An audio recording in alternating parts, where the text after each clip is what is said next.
Уровень преступности республики в разы ниже, чем в среднем по СКФО и в России в целом. Обстановка в регионе остается стабильной. В МВД по Ингушетии подвели итоги работы за прошлый год. Коллегия прошла под председательством главы республики.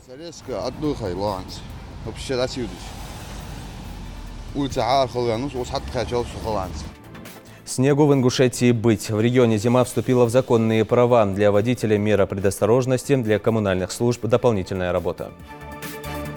По предварительной версии МЧС, причиной возгорания послужило короткое замыкание электропроводки. Огонь не пощадил ничего. Пожар лишил семью Дышниевых из Бердюжта крыши над головой. К счастью, никто не пострадал. Что же стало причиной возгорания? Это хлеб мы раздаем водителям. Когда была война, хлеба не хватало. Для блокадников спасение, для потомков память. Блокадный хлеб. Памятная акция охватила всю страну. Ее поддержали и сунжинские школьники. Во-первых, вредит твоему здоровью. Во-вторых, это, если с точки зрения религии, это тоже не очень хорошо. Смертельное увлечение плюс зависимость. Снюс набирает популярность среди молодежи. О вреде табачной смеси говорили в лицее Магаса.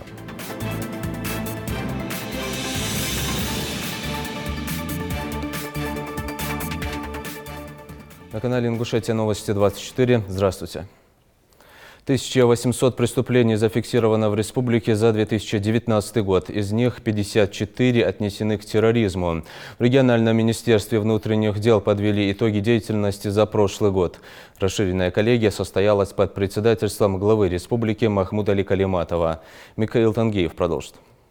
Открывая расширенное заседание коллегии республиканского МВД по итогам прошлого года, глава региона отметил, что в целом в 2019 году правоохранительным органам удалось существенно наладить работу по борьбе с преступностью и укреплению общественного порядка. В целом мы можем говорить, что по многим направлениям ваша деятельность наблюдается положительный результат.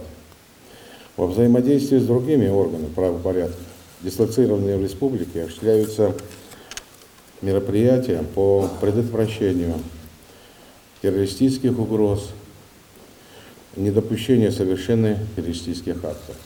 Происходит укрепление правопорядка в республике. Несмотря на небольшой рост числа совершенных преступлений, у нас сохраняется спокойная криминальная обстановка. Уровень преступности республики в разы ниже, чем в среднем по СКФО и в России в целом. Приоритетными задачами на предстоящий период Махмуд Али Калиматов назвал организацию борьбы с особо тяжкими преступлениями, обеспечение постоянного контроля над ходом их расследования и ряд других важных целей в деятельности структуры. Со слов главы республики, органам правопорядка необходимо в кратчайшие сроки устранить все недочеты в своей работе и стремиться улучшить показатели в борьбе с преступностью. Также глава республики призвал руководство МВД усилить меры безопасности в период проведения в регионе крупных мероприятий с массовым скоплением людей. Стабильность, порядок в республике мы считаем вашей заслугой. Уверен, что мы впредь будем развивать этот успех. Достойно продолжать дело своих предшественников, ветеранов органов внутренних дел, стоять на страже общественного порядка, защищать права, законные интересы и безопасность наших людей, всегда проявлять профессионализм. Затем с приветственным словом к собравшимся обратился министр МВД Ингушетии Михаил Коробкин, который отметил в своем докладе, что несмотря на всю сложность выполнения поставленных задач, удалось в целом обеспечить контроль над оперативной обстановкой в регионе. Видовые показатели преступности имели тенденцию к снижению от уровня аналогичного периода 2018 года по таким противоправным деяниям, как разбойные нападения и грабежи. Снизилось количество краж и неправомерное завладение транспортом. Цифры статистики свидетельствуют, уровень преступности и, что самое важное, смертности от преступных посягательств на порядок ниже среднероссийских показателей. По словам министра, такие успехи в деле борьбы с преступностью достигнуты за счет максимальной концентрации усилий полиции и эффективного взаимодействия с другими правоохранительными ведомствами и органами власти. Первостепенная задача такого сотрудничества – это раскрытие и расследование преступлений. В прошедшем году силами всех правоохранительных структур раскрыто свыше 1000 преступлений. Для справки, более 95% раскрытых преступлений приходится на долю сотрудников полиции и органов внутренних дел. Повысилась раскрываемость ряда наиболее опасных криминальных деяний, таких как убийства, разбойные нападения и грабежи. Установлены виновные в совершении более 80 преступлений прошлых лет. За прошедший год было совершено 54 преступления террористического характера и экстремистской направленности. Благодаря грамотным действиям сотрудников МВД 30 лиц, причастных к деятельности бандподполья, были нейтрализованы. Генерал-майор полиции Домашев в своем докладе подчеркнул, что работа в этом направлении не стоит на месте и будет продолжена в усиленном режиме. В 2020 году Министерство внутренних дел по Республике Ингушетия в тесном взаимодействии с сотрудниками Главного управления МВД по Северо-Кавказскому федеральному округу, с подразделением временной оперативной группировки органов внутренних дел и подразделений, которые я возглавляю, в тесном взаимодействии с сотрудниками Росгвардии, других взаимодействующих структур предстоит провести мероприятия по установлению нейтрализации скрывающихся, в том числе на территории республики, участников бандподполья, сокращению ресурсных возможностей бандитов по подготовке и совершению преступлений террористической направленности. Под конец первой части коллегии министр поблагодарил всех участников мероприятия, пожелал сотрудникам правоохранительной системы республики с честью выполнять свои обязанности и всегда следовать девизу МВД «Служим России, служим закону». Михаил Тангиев, Асхаб Белакиев, Новости 24. Снежная пора порадовала жителей региона. В Ингушетии выпал снег. Приятной новостью пользователи всемирной паутины делились на страницах социальных сетей еще накануне вечера, придумав оригинальный хэштег «Снегу в Ингушетии быть». Кому-то повод для радости, а для коммунальных служб работа в усиленном режиме. А тех, кому снег добавил хлопот, репортаж Адама Гулоева. Такое количество снега за последний месяц в Ингушетии еще не выпадал. Коммунальщики едва успевают зачистить территорию. На дорогах снежная слякоть, а многие водители с утра спешат поменять колеса. Настроение у жителей, можно сказать, праздничное, ведь многие уже отчаялись поиграть в этом году в снежки и слепить первого снеговика. Десятки дворников в Магасе разгребают последствия ночного снегопада. Борьбу со стихией коммунальные службы начали еще с 3 часов утра. Обработали все загруженные проезжие части грунтом, а уже утром они начали собирать весь снег. Это уже 9-я машина, которую я загружаю. Пока идет снег, работа продолжается. До обеда инспекторы ГИБДД зафиксировали уже 2 дорожно-транспортных происшествия. По федеральной трассе Фат-Кавказ мужчина за рулем черной «Лады» не справился с управлением и съехал в кювет. Часто подобные аварии происходят по вине водителей. Многие до сих пор не переобулись в зимнюю резину. В шиномонтажных мастерских с утра настоящий ажиотаж. Авторемонтники, говорят, едва успевают менять шины. Этот белый ВАЗ уже 10-я машина вулканизации. Абубакар Цичев из-за стабильной плюсовой погоды переобулся еще до Нового года обратно в летнюю резину, чтобы зря не изнашивать зимний комплект шин. Снег выпал неожиданно, машина никак выехать не могла, застряла, еле добрался до автосервиса. Песок в зимнее время уже давно используется на дорогах как противогололедный реагент. Он состоит из твердых частиц, что и позволяет лучше держать сцепление с дорогой. ЖКХ заявляет, что сыпали его везде, где можно, и это заметно по образовавшейся снежной каше. Такого, чтобы отсыпка не была, я не видел. Утром я где-то проснулся в 4 часа. По дороге с Икажева на Магаз я видел машину с мигалкой с песком.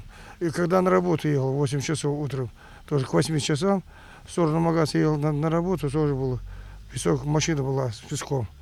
Подсыпали везде. А не было ли таких мест, где не было песка? Нет, не было, я не видел. На подъемах, поворотах, где-то вот большинство в этом места 100% было. Температура опустилась ниже нуля. Сотрудники МЧС призывают водителей в условиях плохой видимости соблюдать дистанцию и не превышать установленную скорость. По словам специалистов, такая погода может сохраниться до конца недели, а в выходные и вовсе температура может опуститься до минус 13 градусов. Адам Гулоев, Магомед Дидигов, Новости 24. Платежная дисциплина потребителей электроэнергии по итогам прошлого года улучшилась на 12% по сравнению с показателями 2018 года. В суммарном объеме уровень платежей составил 1 миллиард 200 миллионов рублей. Самые высокие показатели платежей зафиксированы в Джейрасском и Малгобекском районах – 104 и 64% соответственно. Самые низкие расчеты из энергокомпаний продемонстрировал Назрановский район – почти 35%. Наиболее низкую оплату произвели предприятия ЖКХ региона. Нередко, чтобы добиться оплаты долгов неплательщиками, электрикам приходится прибегать к крайним мерам. Поэтому актуальными остаются отключение подачи электроэнергии, взыскание задолженности в судебном порядке. От дома остались лишь обгоревшие дощечки. Жертв и пострадавших нет. Пожар оставил семью Дышниевых из Бердюрта без крыши над головой. Огонь распространился моментально. Пламя за считанные минуты охватило весь щитовой дом. Дети, находившиеся в тот момент внутри, чудом не пострадали. Их спасла мать. На помощь Дышниевым пришли земляки. Неравнодушные жители объявили сбор средств для пострадавших. О возможных причинах возгорания узнавала Диана Дударова. Обугленные руины – все, что осталось от щитового дома, в котором проживали Дышниевы. Это жилье семья снимала на протяжении 10 лет. И буквально за считанные минуты в разгар зимы 8 человек остались на улице. По предварительной версии МЧС, причиной возгорания послужило короткое замыкание электропроводки. Все произошло утром 22 января, когда обычно все разъезжаются по делам, на работу, учебу. У супругов Дышниевых 6 детей. На момент возгорания в доме находились 3, младшей из которых 3 года. А мать семейства Заира Дышниева в это время подметала двор и рассказывает, что едва успела вывести детей. И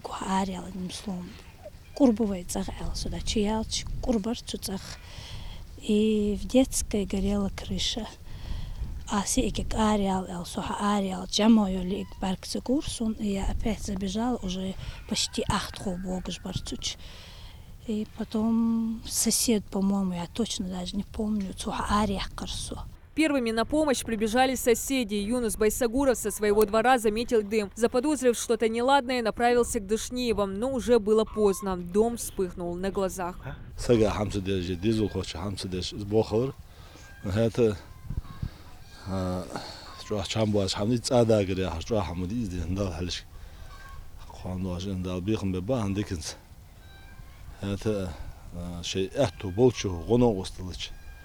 Дихудар ханasi aslan belki hanılsa guer hakkının zini zulma uatış ulqa kiçu oluş дизель хоз нормально дихан уамлош кибеш хабуаш бержи. Хозяйка была в полной истерике, девочка бегала тут, была тоже в полной истерике, была очень страшная картина. Я сама была в растерянном состоянии, я не знаю, это было очень страшно, но люди помогли, прибежали, но потушить было невозможно, потому что это был финский домик деревянный. Звонок о ЧП в службу МЧС поступил 9:59. Уже через 18 минут пожарные спасатели были на месте. Огонь локализовали в течение 15 минут. Точные причины возгорания еще устанавливаются. Версию, что этому могла послужить неправильная эксплуатация электроприборов, специалисты полностью исключают. Согласно проведенного осмотра, а также показаниям очевидцев, возгорание произошло на крыше жилого дома, соответственно, где у них проходила электропроводка, которая уже достаточно долгое время не ремонтировалась и не проверялась. У Дышниевых есть земельный участок, на котором построили дом. В течение 6 лет собственными силами пытались его завершить. Чтобы заехать, необходимо доделать внутренние работы. Только средствами и возможностями для этого сейчас не располагают. В семье работает только отец, подрабатывает на различных строительных объектах, а все дети несовершеннолетние. Местная администрация, в свою очередь, обещала помочь пострадавшим. Внутренние обделки, там стены есть, построен крыша, там окна, двери стоят. Сейчас там необходимо сделать то, что, чтобы поселиться, это внутренние обделки. Штукатурка, гипсокартон, ну и стяжка, там некоторые работы внутренние, косметические. Не надо им просто, чтобы заселиться, вот внутренние обделки сделаем, отопление там. Сейчас члены семьи Дышниевых разошлись по родственникам. Каждый помогает, чем может. Кто едой, кто одеждой. Из пожара ничего не удалось спасти. Ни одежду, ни документы. И все, что было нажито годами с супругами. Готовность поддержать погорельцев выразили и представители Сунжинской администрации. Со своей стороны администрация готова оказать материальную помощь в виде денежных средств. Сами супруги Дышниевы ничего никогда не просили. Своими силами старались выходить из жизненных трудностей. Тем не менее, неравнодушные жители республики не остались в стороне. Представители молодежного совета сельского поселения Несеровское разместили новость о несчастном случае в социальных сетях и объявили сбор на имя одного из участников – Бекана Нальгиева. Считают, что в такой ситуации может оказаться каждый, и нужно приложить максимум усилий, чтобы родителям и детям не пришлось скитаться по чужим домам. Новослов даже. Все еще выставить я богабр. Что который сансагу шик дать и цай, ши хайга, да хоть что который кавяче Ну а сбор средств продолжается. Семье Дышниевых не только придется по новой налаживать свой быт, но также восстановить и вернуть сгоревший щитовой дом хозяину. Правда, пока их не торопят. Диана Дударова, Адам Далаков, Новости 24. Учащиеся Сунжинской первой школы приняли участие в акции «Читающая армия правнуков Победы». Торжественное открытие межрегиональной патриотической акции состоялось в Ставропольской краевой детской библиотеке имени Якимцева в рамках празднования 75-й годовщины Великой Победы. Более 300 человек приняли участие в онлайн-трансляции со всего СКФО. В рамках акции в Национальной библиотеке Ингушетии также запланирован цикл мероприятий, направленных на военно-патриотическое воспитание молодежи. Акция продлится до 6 мая и завершится медиафорумом «Мы правнуки Победы». Символ жизни и надежды. Его вкус изрядно отличался от сегодняшнего, но в далекие 40-е годы ленинградцы каждый блокадный день ждали свои 125 грамм хлеба. 872 дня голода, холода и лишений. Мы помним жертв фашистской блокады. Тогда блокадный паёк спас жизни лишь некоторых ленинградцев, но вошел в историю и стал настоящим эталоном памяти. Символичная акция с одноименным названием охватила всю Россию, каждый регион. Ее поддержали и в Сунже. Школьники раздали водителям кусочки черного хлеба. Сюжет Рины Тичоевой. Это сейчас в любом магазине можно зайти и купить свежий хлеб. А тогда, в годы войны, в блокадном Ленинграде его выдавали строго по карточкам. С-карточка служащего, Р рабочего, Д детей и иждивенца. Последним полагалось меньше всего. Но ближе к зиме хлеба в городе, как и продуктов, почти не осталось. Вся торговля перешла на рынки. Меняли все на все. В ход пошли даже драгоценности. В каждую хлебобулочную блокадного Ленинграда стояла очередь за ним, за ржаным хлебом. Маленький кусочек, всего 2/3 муки, остальное подсолнечный жмых, отруби и солод. А к концу ноября 1941 года норму сократили до минимума. В бабушкином платке, ровно так, как одевались дети в годы войны в блокадном Ленинграде, маленькая Рима Хасеева подходит к машине и отдает водителю тот самый долгожданный хлебушек. Это хлеб мы раздаем водителям.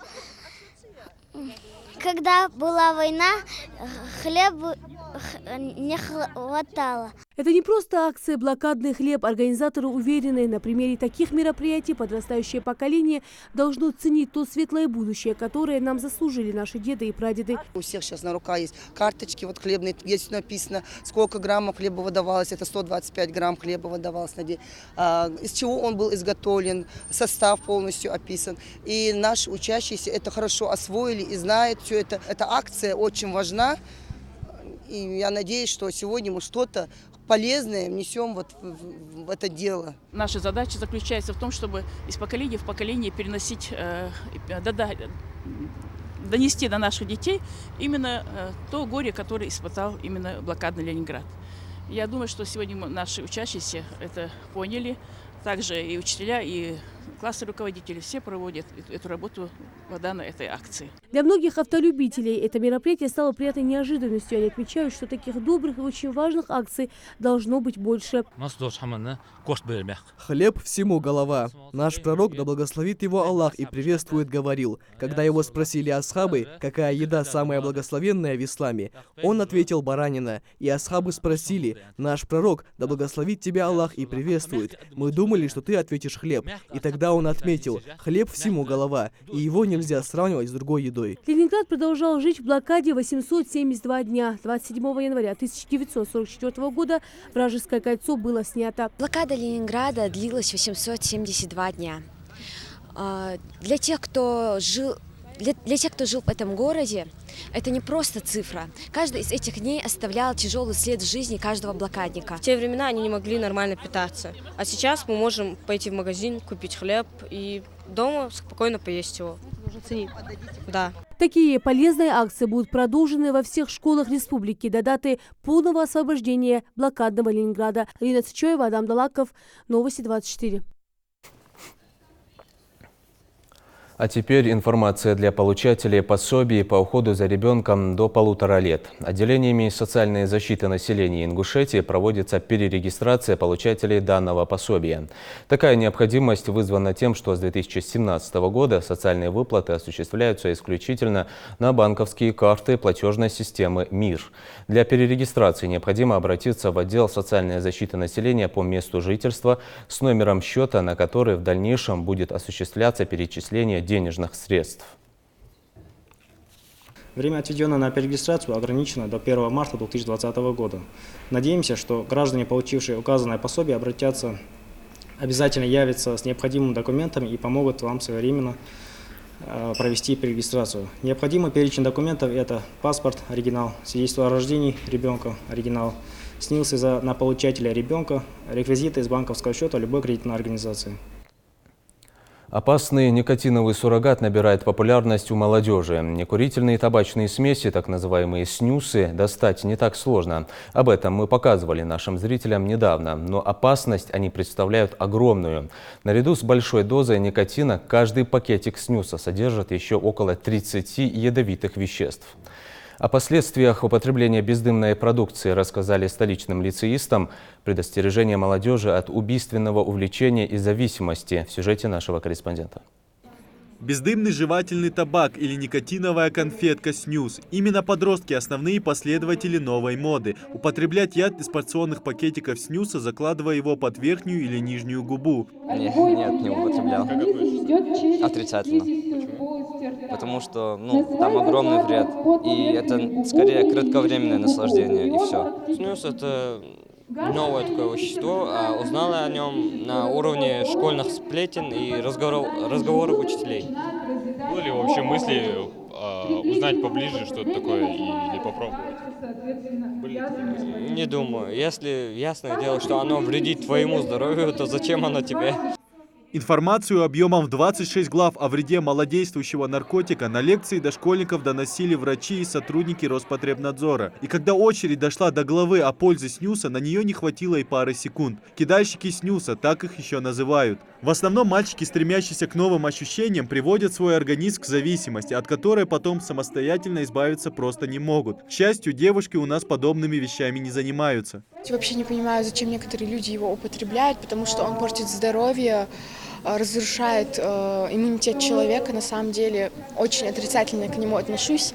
И если, не знаю, слышу о нем что-то, не знаю, сразу вот отрицательные мысли появляются в голове. Я не думаю, что именно в нашей школе он популярен, но я знаю, что есть ребята, которые потребляют его. На самом деле не понимаю, зачем они это делают, потому что это, во-первых, вредит твоему здоровью, во-вторых, это, если с точки зрения религии, это тоже не очень хорошо. Но так настроена психология подростков, если это есть, то это надо попробовать. Люди, которые раз вкусили никотин, быстро становятся его регулярными потребителями. Снюс – это тот продукт, с помощью которого производители обещают избавить людей от сигарет. Да, желание выкурить сигарету пропадает, но никотиновая зависимость никуда не уходит. Многие думают, что снюс менее вреден для организма, чем табачный дым, но они сильно ошибаются. Как говорят на лекции сотрудники медицинского центра Ингушетии, доказано, что люди, употребляющие снюс, фактически подвергаются воздействию более высоких уровней нитрозаминов и других токсичных веществ, нежели курильщик традиционных сигарет. Причина в том, что снюс остается во рту дольше по сравнению с сигаретным дымом. Соответственно, вредные химические вещества дольше воздействуют на организм. Хотя бездымный табак и содержит меньше канцерогенов по сравнению с сигаретами, это не аргумент в его пользу. Даже один единственный канцероген может вызвать мутации, приводящие к раку. Последствия употребления снюса крайне опасны. Это остановка роста, что значимо для детей до 18 лет. Это ухудшение когнитивных процессов, то есть памяти и внимания. Нарушение памяти, как я уже сказала, высокий риск развития онкологических новообразований, а это полости рта, желудка и печени. Это также ослабление устойчивости к инфекционным заболеваниям. Это отклонение и функционирование органов чувств. Человек не может нормально воспринимать вкусы. Поражение эмали зубов. Для многих сегодняшняя лекция послужила знакомству с новым ядом, который реализуется на черном рынке. Сам же снюс был произведен в 1993 году в далекой Швеции. За 10 лет он охватил весь мир, заразив своим удобным способом употребления. В начале 2000-м из-за пагубного воздействия его запретили в США, а потом уже и в Европе. После нескольких летальных случаев в России он стал запрещенным в 2015 году по всей стране. Но это не останавливает людей, желающих нажиться на чужом здоровье. Преподавательский состав старается максимально избавиться от влияния и распространения снюса в школах. В частности, наших воспитанников лицея это пока не коснулось. Мы с этим не сталкивались. Но, конечно, периодически проводя работы с ними, разговаривая, мы слышим о том, что в республике где-то идет продажа, кто-то употребляет. То есть они знакомы с этим наркотическим средством. Но у нас пока этого не было. Мы вот работаем над этим. В связи с безответственной и преступной позицией многих предпринимателей, продолжающих сбывать гадость детям и простым людям, будут проведены меры в виде конфискации товара и административного штрафа, сумма которого очень большая. Подобные мероприятия должны донести до детей мысль о том, что без сигарет и в частности снюса жизнь только ярче. Подобные мероприятия мы планируем проводить в течение этой недели, уже прочитанные лекции по городу Назрань. Также до конца этой недели и на следующей неделе планируется чтение лекций по различным образовательным учреждениям. Помимо воспитательной работы с детьми, Роспотребнадзор нацелен на рейды по выявлению продаж табачной продукции. Благодаря подобным мероприятиям снюс может уйти в прошлое. Идрис Ижиев, Адам Гулоев, Асхаб Белакиев, Новости 24. Благоприятный прогноз на урожай озимых в 2020 году дает Россельхознадзор Ингушетии. Главные условия для получения высокого урожая и продуктивности пашни – это тщательный подбор наиболее подходящих для каждого хозяйства сортов и гибридов сельхозкультур, соответствующая подготовка семенного материала и благоприятные погодные условия, отмечают в ведомстве. Семена в Ингушетию завозят в основном из Краснодарского края. Россельхознадзор перед посевом проверяет их фитосанитарное состояние и способность адаптации к местным условиям.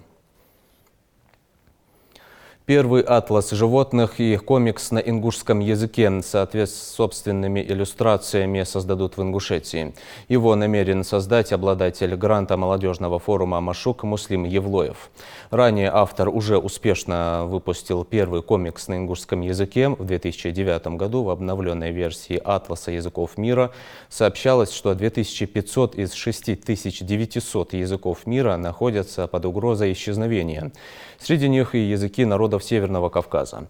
Для создания первого атласа будет проводиться работа с историками, филологами, биологами и пользоваться общедоступным материалом. Чтобы информация была достоверной, атлас планирует выпустить только после положительной оценки филологов ингушского языка. Завтра в 21:00 в эфире национального телеканала «Ингушетия» смотрите еженедельную информационную программу «Новости СКФО». Сейчас анонс главных тем выпуска.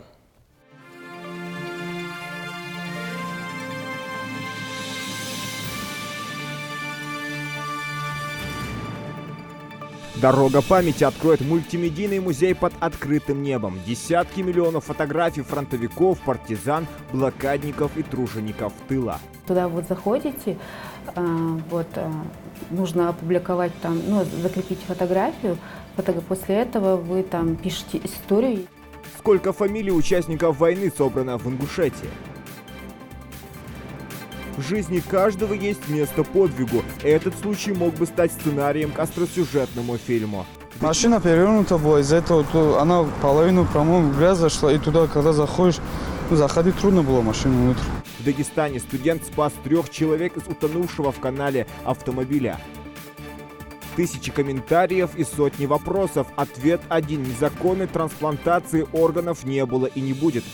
Люди, прежде чем подписывать что-либо, обязательно читайте внимательно все. Сейчас нет доверия никому. Вирусное сообщение вызвало волну паники среди жителей всех северокавказских республик. Массовая гибель домашней птицы. Укол рекомендуется каждому пернатому. Необходимо соответствующим образом делать профилактические вакцинации птицы, домашней птицы, соответствующие вакцины. Насколько опасна псевдочума? Песни со смыслом: «Смуглянка», «Катюша» и «Темная ночь».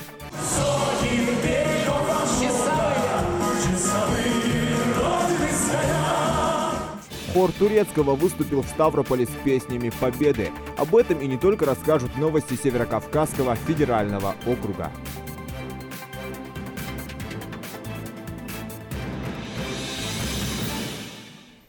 Наш выпуск на этом завершен. Оставайтесь на канале Ингушетия.